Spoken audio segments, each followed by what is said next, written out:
Welcome to ESVN, the Emma Sports Vigeland Network show. My name is Emma Vigeland, and it's a Super Bowl recap podcast, folks. You know what to do. Subscribe, youtube.com/ESVN show. Put on push notifications, rate us 5 stars, and all of that. And congratulations to Mr. Pfizer and the Kansas City Chiefs for fulfilling their obligation under the script that the Democratic National Committee had provided for them and giving us a win last night. Hello, Bradley Alsop. I loved when Travis Kelce, after the game, did when Cam Newton did the Superman rip through? Yeah. Or when George Kittle had the F Dallas shirt under his jersey earlier in the season. I loved when he just did that, and it was just a Biden-Harris shirt. Me too. That was crazy. And just the fact that everyone at the Super Bowl automatically received a mail-in ballot to preemptively vote for Biden. And voted. I saw everyone voting. They all got to vote ahead of election Every day. single seat had its own voting machine. Every single one had its own Smartmatic voting machine. In Allegiant Stadium in Vegas. Yeah, I mean, and Nevada's a swing state, so honestly, check one for Biden already. It's funny. I'm not really hearing much today because wasn't the prediction that Taylor Swift and Kelce were going to endorse Biden together and he was going to propose? Correct. Instead, they just went to an after party with Post Malone. Yeah, it's just as they should. They were a childless couple who were not married, just enjoying being wealthy and famous. Yeah, insanely wealthy. And hanging out with other celebrities. They took her private jet to the bar. Yeah, they flew it from the Atlanta. They took the 30-second flight. And Taylor's private jet is landing on the field now. Yeah. That's the kind of show I would enjoy as opposed to the stupid jingoism with all the jets flying above the stadium. Although did they do that? Yeah, a flyover? I don't know if we got a flyover, but we got obviously the big flag. Allegiant Stadium is a domes. You couldn't really do a flyover. So you can't do the flyover. Right. But yeah, that's you get all that nationalism anyway in space. Yeah, just the big flag draped over the field. Reba singing or the you get anthem. nationalism from other countries. 2 separate pro-Israel advertisements during the Super Bowl last night as they committed genocide. But you come to this channel to get away from that. In between Uber Eats and other and RFK Jr. commercials. really, just our society is collapsing in front of us. But it's real idiocracy hours. But we still have Patrick Mahomes. That's at the very. There's always a silver lining. I don't even know what to say anymore. I had a few drinks last night. I was tweeting just Mahomes is amazing, over and over again, basically. Not my most novel thoughts, but I was on a high from seeing that guy be otherworldly. And 100%. I don't know if people recognize what we're seeing. Brady's first 3 Super Bowls were very much through the New England Patriots defense. It was Bill Belichick coaching up that team, smart schematically, the defense being out of control, amazing. And then when it became the 28-3 Brady and the later years, their 3 Super Bowl rings, because they had a 10-year period when they didn't win. But the last back-to-back repeat Super Bowl champions before the Chiefs this year were the New England Patriots, I think in 2003 and 2004. Yep. Mm-hmm. But during that period, I mean, in that first Super Bowl, I think Brady threw for 150 yards or something like that, and he got the Super Bowl MVP at the time. I wanna look that up. Yeah. The one against the Rams, Patriots-Rams Super Bowl. See, we're looking this up as we go. It was there was the St. Louis Rams because they beat the Los Angeles Rams recently. But I mean, it was so what was his stat line in that? So Brady had he went 16 for 27, 145 yards and 1 touchdown. Yeah. The thing that makes I think Mahomes the GOAT already at the age of 28 is the fact that it's always through him. I mean, look, the Chiefs' defense played incredible, and I want to give a shout out to Trent McDuffie, who was just playing out of his mind. Outside of that, I think not that I don't think it was the right call, but it was I would say it was not an egregious holding penalty that he got called for on the overtime drive. Outside of that, he literally was I mean, potentially outside of Fred Warner, the best defensive player on the field. He was just You know who also everywhere, was amazing? stifling everybody. Was Michael Pennell. Yes, who number like 69 on the Chiefs. yeah, the which was defensive tackle. who I think was true coming in. I think just in lieu of Charles Omenihu, because Omenihu tore his ACL in the AFC Championship game. He had the game of his life. I mean, he in the Super Bowl. He was the one who forced that Christian McCaffrey fumble, and then Karlaftis picked it up, I believe, in the first quarter. I mean, just to give a little bit of a recap of how things went down, the first quarter was sloppy, right? There were 2 fumbles as each team was driving. It could have been a higher scoring game. McCaffrey fumbled on the opening drive, as I mentioned, and then the Chiefs didn't do anything with that. They had negative plays, went 3 and out, punted it back, and then the 49ers drove down and got a field goal. And they were riding McCaffrey a ton in the first part of that game.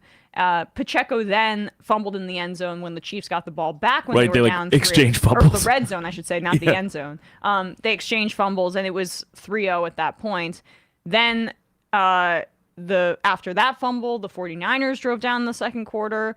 Juwan Jennings threw a pass to Christian McCaffrey, who went for his that was a crazy touchdown. Play. And then the 49ers were up 10-0. The Chiefs come back. They score a field goal. Harrison Butker was clutch all night. Yeah, multiple. Yeah. I think there was one 57-yarder at one point. And he was really hitting them from all distances yesterday. Yeah, he's one of the best kickers in the league at this point. And they really needed him this year because they had some struggles on offense. Totally. And Kelsey only had 1 catch in the first half. For 1 yard in the first half. That's obviously there was the oft replayed moment of him yelling in Andy Reid's face. What was that? But if anything, it's funny. It's funny. If they lost, that would be all I know, plastered everywhere. Now it's just more of a meme of like, I still insert like Kelsey, text here. Despite all that. No, but also I will say to his credit, at least, Andy Reid after the game was just like basically using it or flipping it to be like a testament to how much he wanted to be involved in the action. Yeah. He wasn't taking it at all to be like he freaked out on me or anything. Yeah. Like I think that's a testament, obviously, to I think why a lot of these guys really enjoy playing for Andy Reid is that he gives them a lot of kind of leeway to sort of work through their intensity and emotions on the sideline without like Well, he's intense and a hard ass, but he doesn't exhibit it like you usually see it in traditional hard ass coaches. Yeah, no, I think that's part of the magic touch of Andy Reid. Totally. And he really lets his players take control. I mean, it's notorious that the Chiefs basically play around and let their players come up with plays in practice. To get them sort of like excited to execute this stuff that they've actually kind of been the architects of. Yeah, and I think that is the kind of empowerment that someone like Bill Belichick does not imbue in his team, and that's why Andy Reid's coaching style is more of a hand-in-glove fit for the modern NFL. Yeah, totally, even as a 65-year-old coach who's been coaching for almost probably like 35, 40 years now. There's rumblings that he could retire, and Eric Bieniemy doesn't have a job, and they would love that. But that's a story I think for a different day. It wouldn't be the worst year or season to hang your hat after three Super Bowls in 5 years. You're also thinking like, oh, I could get another one if I come back for more. Totally. This Mahomes guy is only 28 years old. Yes, he's not even 30 yet. So I mean. Like it was 10-6 with 5 minutes left in the third quarter. It was kind of just like sloppy play, great defense, specifically in the red zone. Mahomes was getting sacked, and the 49ers defensive front really stepped up. But like then that weird injury happened to Greenlaw where he tore his Achilles on the sideline, warming up. And I forget when that was. It was in the second quarter. As he was preparing to run back onto the field, he injured his Achilles. And that is a kind of freak thing that we'll talk about. Is Shanahan cursed, or is he messing up in some ways later on in the show? But like, then there was a fumble recovery on the punt. The ball hit the 49ers player, and so the Chiefs were able to get a break, and they were in the red zone, and then they took the lead, touchdown pass to MVS, 13-10. Then the 49ers drive down. They scored. Juwan Jennings then caught a touchdown pass, broke L'Jarius Sneed's tackle, and then they ended up missing an extra point, so it was 16-3.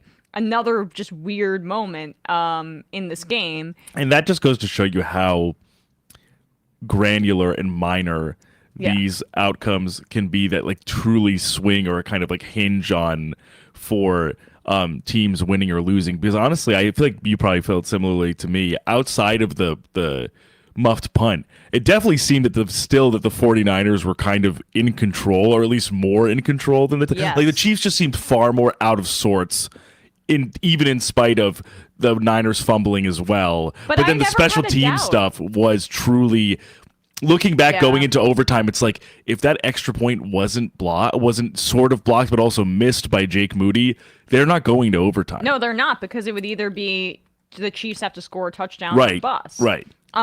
And I mean, they might have. Totally might have. I just mean, even like thinking like, oh, like with knowing that one Harrison Butker does kick the field goal to send it to overtime, knowing that if that still happened and Moody had hit that extra point, it's out of reach still. It's not Right, exactly. Or as you said, there would be more desperation to go for the touchdown, to need a touchdown to continue to even have a chance of winning. So, like, just thinking about that, it's like the flap of a butterfly's wings, basically. Yes. Like, man, and if they had just scored that extra point, then it wouldn't have been the trading field goals that we saw, because then it was then the Mahomes and the Chiefs stalled again in the red zone. It was 16-16. The defenses were really firing on all cylinders. And 19-19, then we get to overtime, and it was like the fateful decision from the 49ers perspective. Let's talk about that. Yes. Then. There was an article in The Ringer where by Lindsey Jones, and she got some quotes from, or they, I don't want to assume their gender actually. They got some quotes about the different preparation or lack thereof, the differences in preparation for this specific scenario. The Chiefs' overtime plan worked out exactly how they had hoped, and it wasn't by accident. Kansas City safety Justin Reed told The Ringer that the Chiefs had first discussed the new overtime rules as far back as training camp. Defensive lineman Chris Jones told me players were prepared for what to expect if the Super Bowl went to overtime. We talked through this for 2 weeks, Jones said. How he was going to give the ball to the opponent if they scored. We was going for 2 at the end of the game. We rehearsed it. The 49ers did not do the same. Multiple San Francisco players said after the game that they were not aware of the overtime rules, or that the overtime rules are different in the playoffs than they are in the regular season, and strategy discussions over how to handle that overtime period did not occur as a team. Defensive lineman Eric Armstead said he learned the details of the postseason rule when it was shown on the Allegiant Stadium Jumbotron during a TV timeout after regulation. Fullback Kyle Juszczyk said he assumed the 49ers asked to receive when they won the toss because that was what you do in the regular season when a touchdown wins the game. I guess that's not the case. I don't really know the strategy, Juszczyk said. So that's not great because, look, I mean, even if Shanahan was the only one that knew the strategy, you want to have that kind of communication with your players. And that resulted in a decision that is being widely criticized here. Now, I can see the logic on both sides. First of all, this is the first time that this particular overtime rule has been put into practice because it was done in response to the Chiefs beating the Bills in overtime in the divisional round, in that incredible battle between Mahomes and Allen when the Chiefs went on, and then I think they lost to the Bengals in the AFC 2021 Championship playoffs. game. Yeah, but the rule changed then because it gives the opportunity for both teams to have a possession in overtime in this single elimination format in the playoffs, and so there's no analytical model in practice.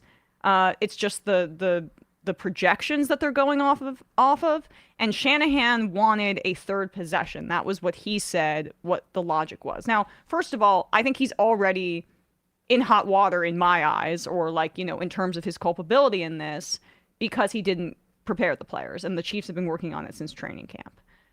Which shows a difference in mindset, I think, amongst the team culture. Not to psychoanalyze it too much, but the fact that there's something to be said about we're so not only wanting to be prepared for that circumstance, but we're basically also so confident, or at least so driven to get back to where we've been, that we even want to be talking about what that strategy might be like months in advance. Yeah. And then Shanahan, who obviously, of course, there's a little bit.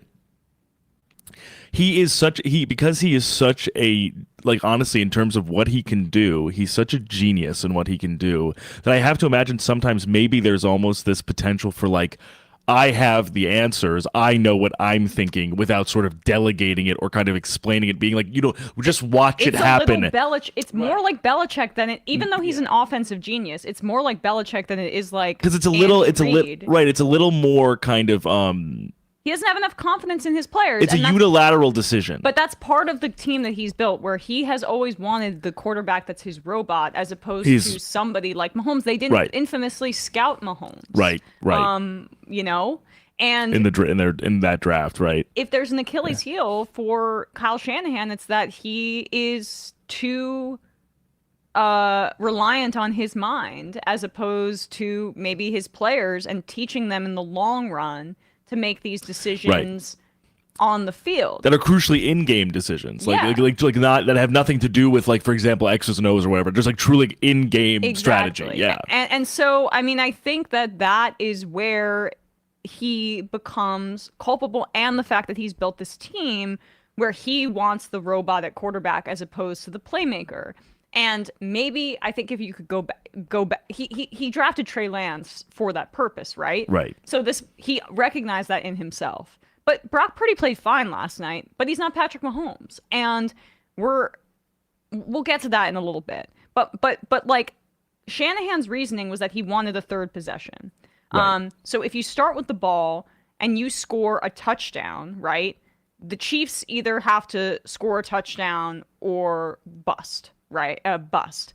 But if you score a field goal, the Chiefs can win it with a touchdown. So Shanahan was banking on the fact that either the 49ers were going to score there and then force the Chiefs to either tie it up and then they get the third possession, score a touchdown, or the 49ers were going to score a field goal, and then he's banking on the fact that because there have been so many field goals in the game, that Mahomes would that the defense would make a stop and that they would get a field goal, basically. And I just don't know if I agree with that bet, because you're still giving the Chiefs an opportunity to win the game and walk off the field. And also, I heard this point made, when you have the ball in a situation like the Chiefs did, when it's you score a touchdown or the game is over, they're playing four down football. So there's a different mindset and different ways that you can march down the field if you know you have 4 tries as opposed to 3. And that, I think, was something that plays into the strength of the Chiefs, which is Mahomes being the kind of guy that can will a team to victory like this, even when it's not pretty. So I see both sides of it. The other side, too, is that the Chiefs offense and the 49ers defense had been on the field because, like, Butker tied it up. So you're trying to give your defensive guys a rest. But I do think that decision played into Mahomes' hands. Yeah, and I think I see what you mean in terms of, like, the justification for hoping, at least, and to your point about what Shanahan's sort of mindset was, is like this game script that he had in his head basically being that they're either going to trade field goals, trade touchdowns, or even in the event that, like, somehow, some way there's two defensive stops. I guess those are like the potential outcomes for this idea of his to get to the third possession to succeed, where it actually is sudden death, so to speak. And however, I think the issue, and I think in Lindsey Jones's piece in The Ringer, what she alluded to is that that's preparing for a contingency that isn't guaranteed, whereas the one of those 2 possessions is guaranteed. Like, it is you know that you are going to have that chance. Mm-hmm. As we saw, right, when Jake Moody kicked that field goal, Patrick Mahomes, due to what they were able to do on that drive, which, by the way, there were 2 other game-tying drives that Mahomes led to get into field goal range and to score a touchdown. There's no guarantee, right, that you would have that third drive, especially with A, the guy you were playing up who was behind center, and B, as you said, how two drives are guaranteed. Justifiably, the third drive is not guaranteed. But also, right. to your point, how justifiably tired yes. those 49ers defenders were to begin with. Yeah. And so going into overtime. So I think it almost seemed to be a little bit of over-strategizing or almost something that's too cute by half. Yep. As opposed to what Andy Reid and the Chiefs players were preparing for and just being like, we know that we just have to stop. Even if they score a touchdown, we have a chance. You have more information on the second drive. Absolutely. You know what you have to do. Totally. The first drive, you are doing this. You're projecting. On the if you're receiving an overtime, you are like you could get conservative, like ended up happening, right? They ended up having to score a field goal there as opposed to basically like pulling out all the stops. I mean, Mahomes decided, I don't give a crap about my body. I am going to scramble this entire drive. And he's done that multiple times in the playoffs where his athleticism comes out and he's able to make plays with his legs, but he saves it a lot in the regular season and doesn't necessarily use it. And in overtime, he was just like, I'm going for it, man. I'm here. I'm going for it. That's my Mahomes. So, like, I don't know. I still think that he does deserve criticism for that. And for the reasons that we say, where he's a little bit too X's and O'sy, players being, he sees it so scientifically. And that's not always going to be the thing that yields the best results. And for him to have had the leads that he's had now twice against Patrick Mahomes. The first Super Bowl Mahomes won, he came down back in the fourth quarter, and then here they came back in overtime. The AFC is so stacked with quarterbacks. First of all, like I don't know how you're not a fan of an AFC team and look at the Chiefs and you're like, Jesus Christ, we have to go through this guy every time if we want a shot at the Super Bowl. And then on the NFC side, every one of these times that Mahomes has been in the Super Bowl, I don't think that they've been even, and the one he lost included. I think the Bucs were a better team overall than the Chiefs that year. I don't think they've been the better team any time. Like, it's just they'll play.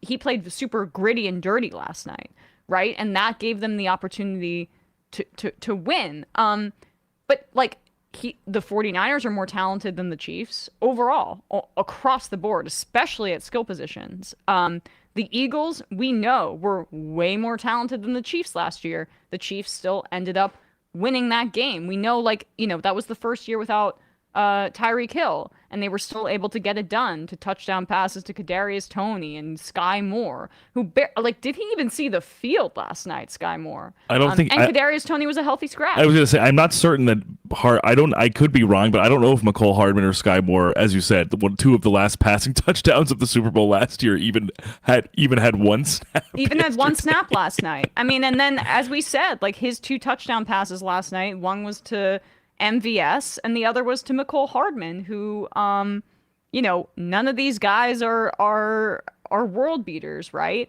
Well, MVS, who had a really, really like definedly difficult and tough season. Yes. Really had an issue with drops all regular season, and then kind of came back in the playoffs to be a little bit more of a reliable option. And McCole Hardman, who was on the Jets to start the season, he was not even on this team. Yes. To start at the start of this NFL season, and he didn't even know that they had won the game like that. Right, he celebrated, and then Mahomes was like, "Do you realize we just won the Super Bowl?" He must have missed the meetings where they were having preseason. Yeah, he wasn't there. About. He was. The Jets were not having those meetings. I can tell you that much. They weren't concerned about Super Bowl overtime. I don't think. But like. Because I'm seeing this IM here, Burrito Bandito, nothing Mahomes did last night was particularly impressive. His play has been on a downward decline all season. He owes that ring to his defense for stopping the 49ers. I mean, this is Kelsey is a violent thug. Tired of hearing how great they are. Burrito Bandito, you don't know ball, I gotta tell you. Because the problem has been throughout the year the fact that the Chiefs receivers they have no skill position players that can really make plays except for Travis Kelce. So Mahomes has to play, and like if you're looking at numbers, they're not going to be as good because of those circumstances. The context of his play, the talent on the 49ers defense, the lack of talent for his receivers, and I mean, he had a starting guard out, Joe Thuney was out, Yep. he was getting sacked, he was running for his life. That's a crazy statement. That's a crazy, crazy statement. And also he does way more for his team than Brady ever did.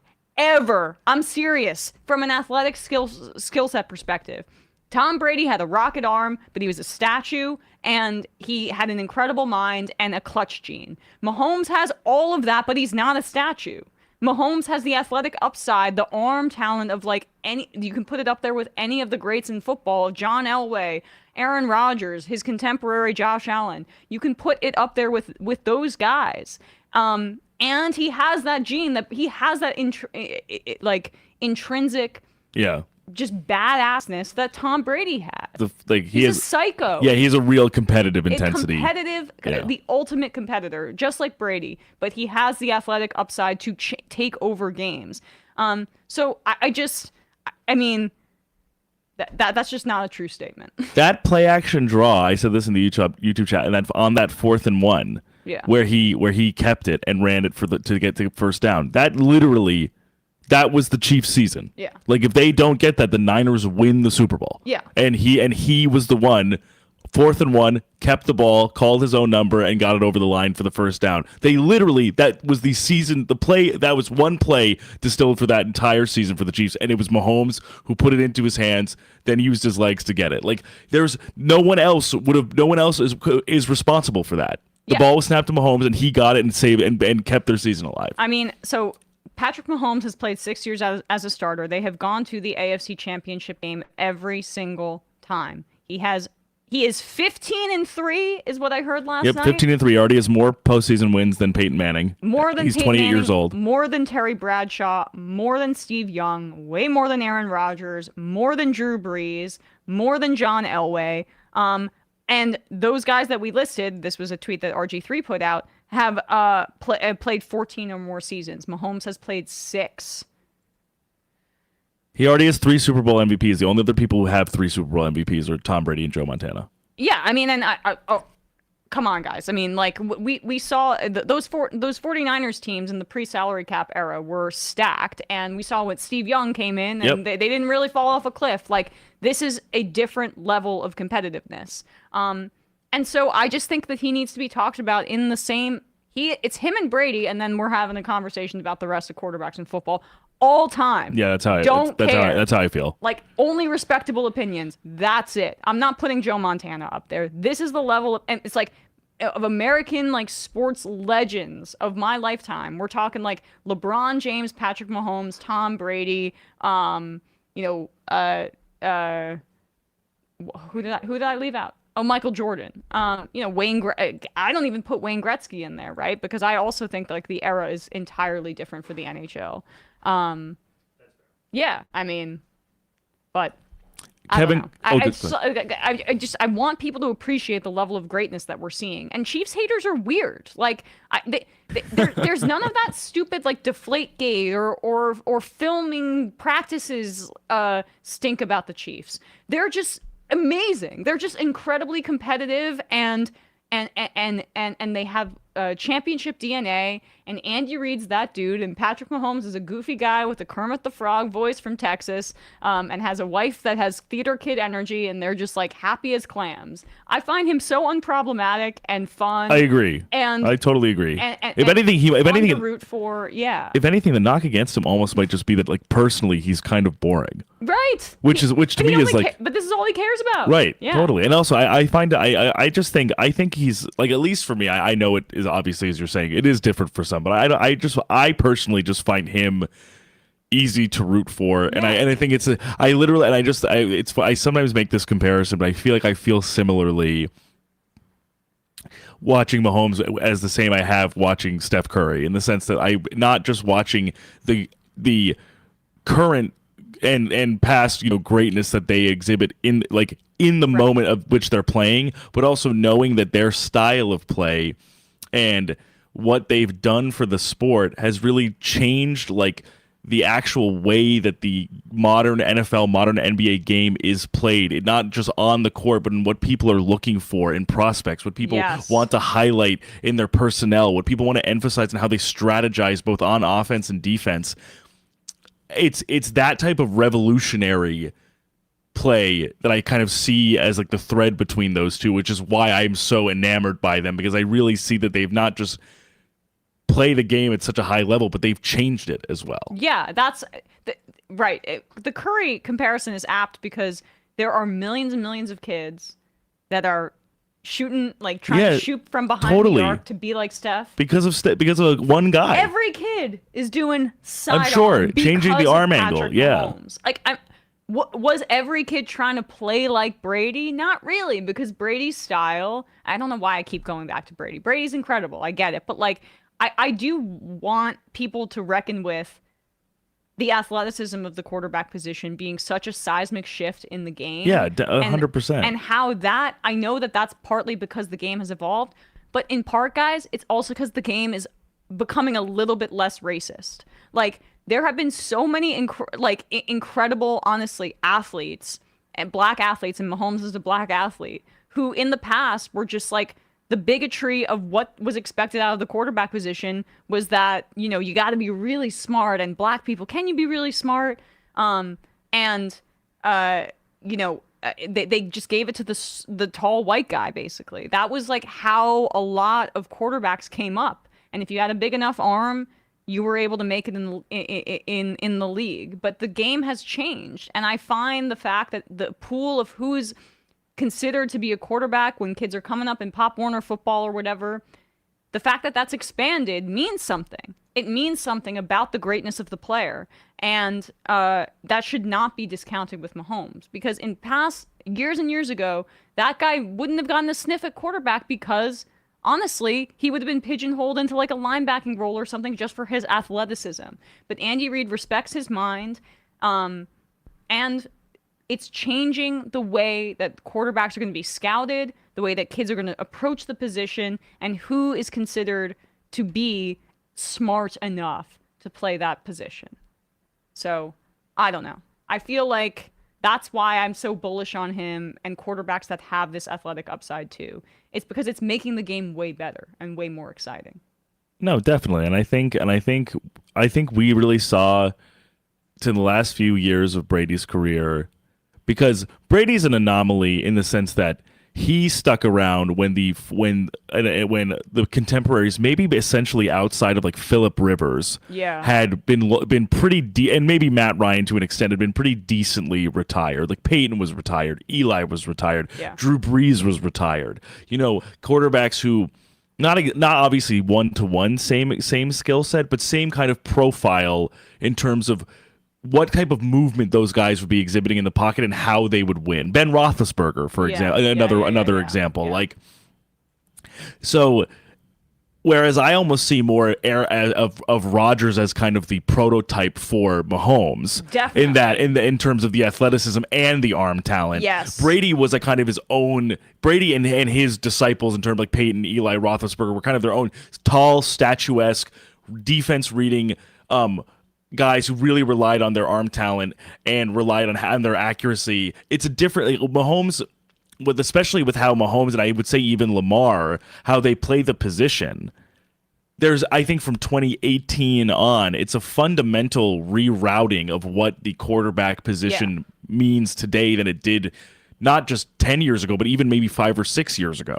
Yeah. So it is a total realignment. And I think there's also, as you're saying, I think potentially maybe it just is not as much in the discourse surrounding Mahomes, but certainly as we've seen with Lamar's MVP level play this year, that, you know, when he was coming into the league in 2017, many people on air with, like, you know, Colin Cowherd at one point, anonymous scouts and scouting reports and in reporting around Lamar thought that maybe he would have more success in the secondary or as a wide receiver. Yeah. Oh. And instead he has Charlie Casserly saying that shit. Right, I'm sure, and then in response to that, you saw Lamar win his first MVP early on in his career, and then still come back after the surgery and the protracted contract negotiations as a runner who the running was secondary. The incredible pocket presence, the incredible reading of the defense pre and post snap was what Lamar's calling card was this season. Yes, that's how he won the second MVP. So I just totally I think it's weird seeing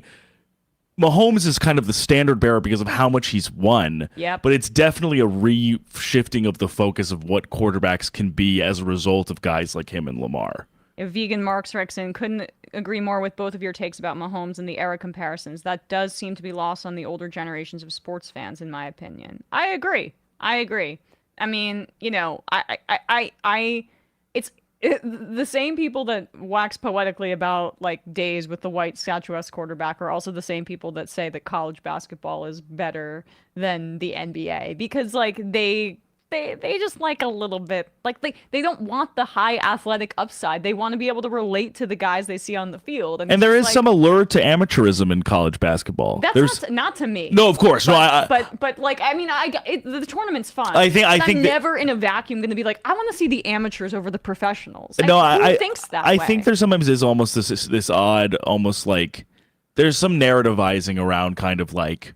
They want it more because it's just about the game. It's not about the money. Yep. You know what I mean? And it's like that, of course, even if it's innocent in some way, of course, in certain capacities, it's coded in the sense of like, we don't want to economically empower these people. And like, I mean, we want to see a little, when they say like, they actually play defense in right. Give me a break, bro. They just like aren't as good at shooting the basketball. Yeah, it's also. Like, have you ever watched a playoff series? Yeah, sometimes guys take off certain games in an 82 game regular season in the NBA, sue them that they're protecting their bodies for the playoffs. But like just say what you mean. Just say that you like white guys that can't really shoot that much and you're more into that. But regardless, like that I feel like is the little bit of the coding underneath when people are such haters about I don't know, this modern era of quarterback play. It's made the game much more expansive and exciting for me. And no, I totally agree, and I think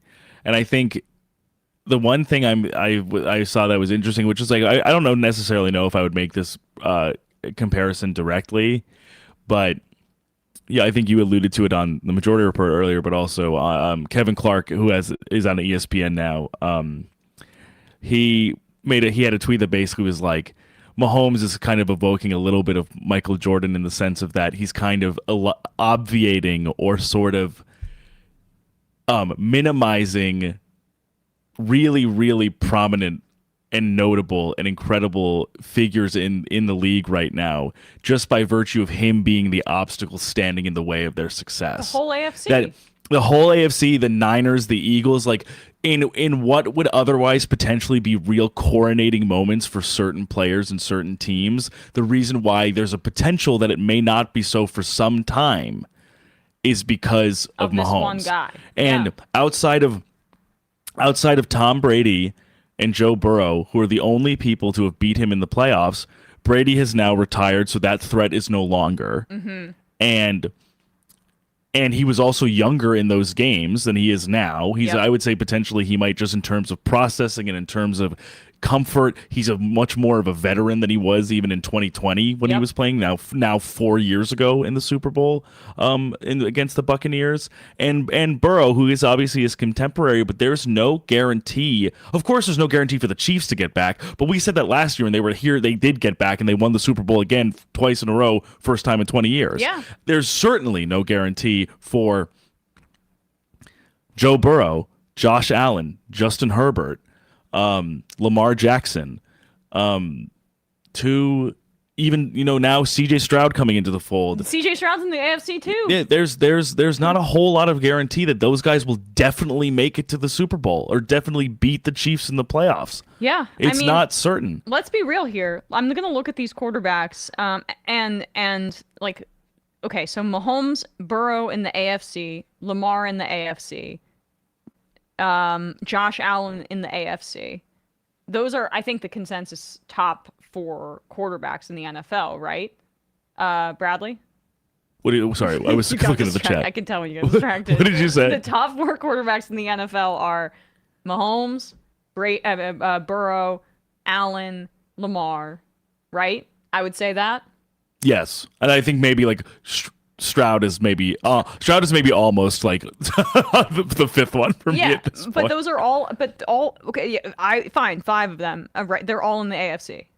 They're all in the AFC. Even Trevor Lawrence, if he gets it back together, they're all in the AFC. Who is the best quarterback in the NFC right now? Jalen Hurts did not have a great rest of the year. Matthew Stafford.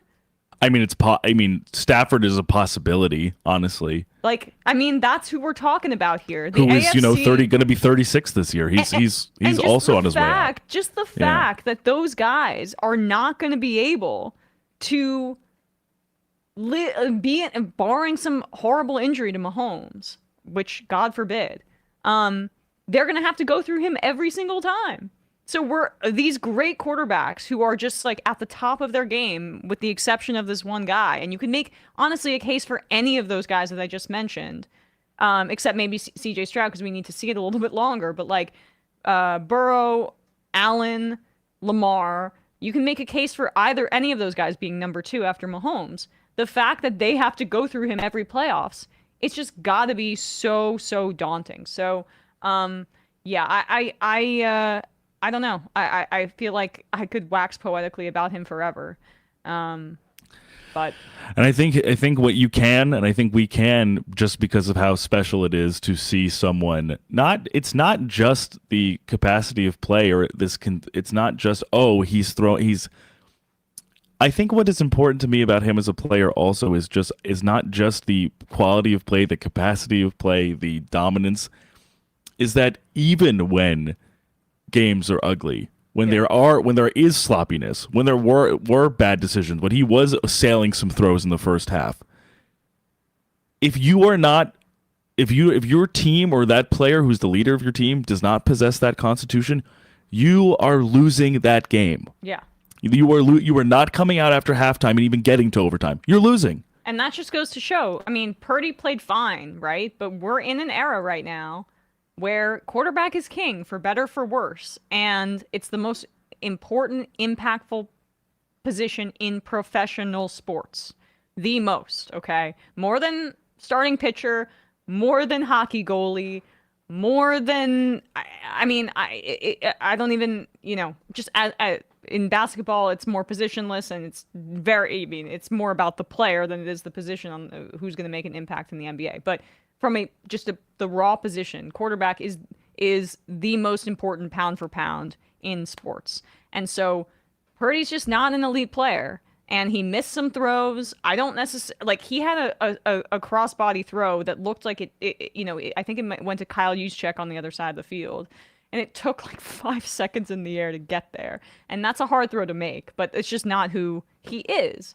If you don't put a team like the Chiefs away, and you give the best player at the most important, impactful position in professional sports with his clutch gene, you give him that time.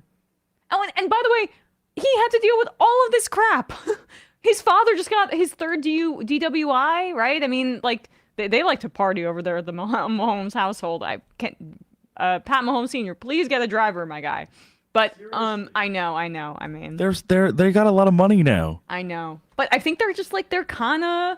Yeah, they're not that polished. Like, that's a little bit of what I like about. Even in spite of him being a professional athlete they're himself, they're kind of messy. Like the Mahomes family. Jackson's messy, right? And yet that doesn't really leak out of Patrick at all. He really doesn't. But he's just ice cold. It doesn't even matter. It seemingly doesn't distract him. We wouldn't know necessarily, but yeah. So I don't know. I can't say enough about Patrick Mahomes. I thought that game was great. I'm sorry. So we should give a preview for Thursday. We're gonna do our final OT of the NFL season. I'm gonna be so upset. Bradley lost by 1 game in our competition because you would have tied me if this Chiefs score or like actually kick that extra point, because it was 47.5 and the final score was 25-22. So the over did not hit by a half point. And then you would have tied me in terms of win total. And then your pushes would have been the tiebreaker because I would have more losses, Bradley. So it was determined by that half point. And now you will be drinking ranch soda on Thursday on camera. What do you think about that? Ranch. What else is there? What? Are you gonna? Should we get a bucket for if like you're gonna throw up or something like that? I won't. All right, we'll figure something out. I'm not. Oh, you don't throw up. I'm not. I don't do that. People don't realize this. I've thrown up 3 times in my life. Yeah, and there was one like recently. A few months ago, yeah, in October. Ago. I had food poisoning. You had food poisoning, so you were forced to. The other time was my 21st birthday, and then another time. He can remember the time. And the other time was when I was like 7 years old. He has a vomiting phobia, so that's not going to happen with you.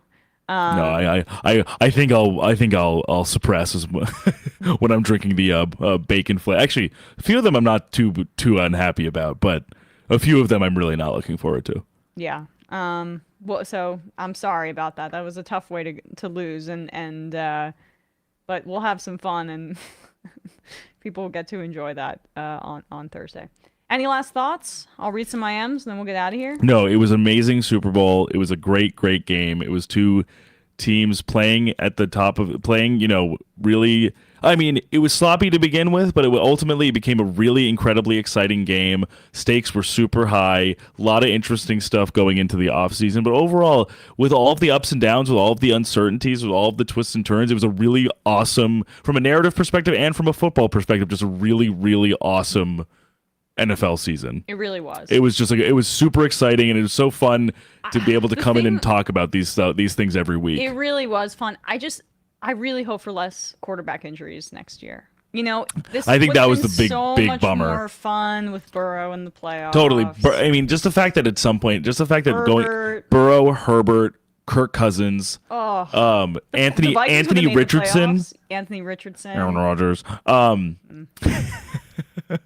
And there were a few more, I think, even. I mean, but not maybe as consequential as those ones. But even just thinking, right, like how different would the season be if when the Vikings were really peaking while their defense was also kind of hitting their stride as well, Kirk was still playing. Kirk was still the quarterback. Of course, as you said, the Bengals even being a little feisty with Jake Browning. Imagine what they'd be with Burrow still in the fold. And especially, and even just for my purposes, and I'm sure you felt similarly, I just was like loving every snap of football I was seeing Anthony Richardson play. Yes. And yet, and still with how feisty the Colts were, how cool it'll be to see these guys hopefully fully healthy next year. Yeah. So just there's a lot to look forward to, and certainly a lot of intrigue even to come with the draft and the off season. But it was a great game to end the NFL season. Absolutely. All right, we'll read some IMs to get out of here. Noble Villain. Emma, my defense of college sports has nothing to do with amateurism. Oh, that's not Noble Villain. That wasn't talking about you. But I'm from Arkansas. We don't have a single professional team here. The Razorbacks are it. It's my team. I have pro teams I root for, but I will never have a program that I can say my home team, blah, blah, blah. I get what you're saying. Casey Answer says, maybe Jordan Love in the NFC. He really turned it on the second half of the season. And the top 2 picks in the NFL draft are both NFC teams in the Chicago Bears and the Commanders. So if either Drake May or Caleb Williams are, as advertised or meet the hype, then there will be a resurgence of quarterbacks in the NFC, but still not going to meet, I think, the level of dominance in the and it'll the take AFC. some time to even determine that, right? Yeah. Like we're gonna obviously have to see. Yep. A few years down the road what these guys are like. So. Yeah, exactly. Dan from Columbus, Bradley should order a chicken and bacon sandwich beforehand to eat while he washes it down with the ranch soda, the unholiest form, a chicken bacon ranch sandwich. I'm just going to take a bite and then just take a big swig of my ranch soda. Ultralord, I ultimately enjoy college football more than the NFL. I enjoy the atmosphere of college football, but also totally support NIL and the players getting a cut of the profits. I hear that. Jeffrey Gardy in the YouTube chat here made a good point though in terms of NSC quarterbacks. Obviously speculative still a little bit, Yeah. but I mean I'm thinking Jordan Love was pretty. No, that's what I just read. Yeah. Or maybe this was the answer. same I am. It might have been the same I am. Might have been the same but I am. that's basically I didn't think about that, but Stafford and Jordan Love might be like in the top 5. Yeah, we'll see. Yeah. Dan from Columbus said, okay, I'm pretty football dumb, but I was curious about the athletic quarterback points. My understanding was college football does more running and NFL does more passing. So wouldn't big arms and be more important than athletics, or is it just a bonus tool? Well, or is the basis of my question just completely incorrect? Dan from Columbus, it's not an incorrect question. It's just the point is like in the end, having a big arm, like if I were to pick one trait, athlete or big arm, I'm taking big arm because the NFL is a pocket passing league. The defenders are too talented. The defenses are too complicated. College football is much more spread out, wide open. Guys just like are able to take over games with their athletic ability. So in terms of running, you're going to see that a little bit more in college football. Plus, a college quarterback is more likely to be unleashed in that way because they don't have, like, they'll have one read, maybe two reads, and then they'll just go. The quarterback play in the NFL is much more difficult. So my point is just that you have to have a great arm to be a starting quarterback in the NFL for the most part. There are some exceptions, but an elite trait about your game. But now these big armed quarterbacks that are considered great also can run. So when we're talking about the NFL, it's just it's a combination of those traits as opposed to either or. If that makes, because if you're going to be a starter, or a high end starter, you probably have both at this point in the NFL. Yeah, and also to your point about the college offenses, that's also, I think, something that needs to be emphasized, especially, I think, with this particular draft class, because there are certainly some more complicated pro-style offenses in college. But for example, like you watch Caleb Williams' offense, and I don't mean him in particular. I mean like the offensive scheme he is operating in at USC, and it's almost like Pop Warner. It's like four verts. Like there's no nuance. Well, it's just good thing that the guy behind that offense, or one of the architects, it just got hired by Washington as their offensive coordinator.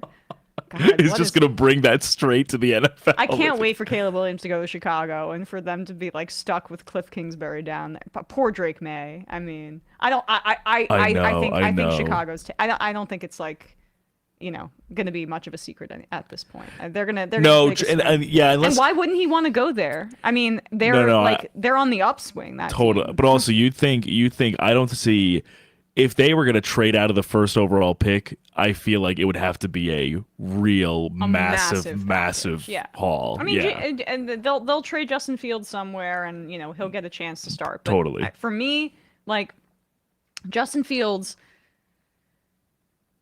Yeah, I don't know. I think there's a ceiling with him, and I worry about his injury history because it's too reliant on his athleticism. And also, just my thought is that with Shane Waldron coming in from the Seahawks to be the Bears offensive coordinator, I just feel like there's probably also places, because of how great Fields is on his feet, that just might be more amenable to like his skill set than that potential offensive scheme, because Geno Smith wasn't always they weren't doing as much like drawing up run plays for Geno Smith. Like a lot of what Geno is so good at is throwing bombs. Yeah. Which is also what Caleb Williams does happen to be good at as well. Yeah. He can run as well, but he also has a very good arm. So yeah. All right, the final I am of the day. Trump did everything right. Says the big game was one for the ages. Couldn't have picked a better winner of the Lombardi Trophy. Ice Spice getting mobbed by Taylor Swift and her goons was the icing on the cake. Yes. That friendship is interesting. What someone said PR friendship after she dated that guy that said all that racist stuff about her. Someone before the Kelsey thing. Someone posted a picture, I think, of Ice Spice with like Jason Kelsey or whatever, and someone was like, "I can't believe an episode of Come Down made this possible." Oh my god. That's true. That's your impact come down. Yeah, right. It's sort of like that's like chicken or the egg. It's which one came first. Well, the episode of Come Down. Yeah, that's right. Yeah, no. All right, folks. With that, we will see you on Thursday where we'll have a very, very special episode. Can't wait. Bye-bye. Bye bye.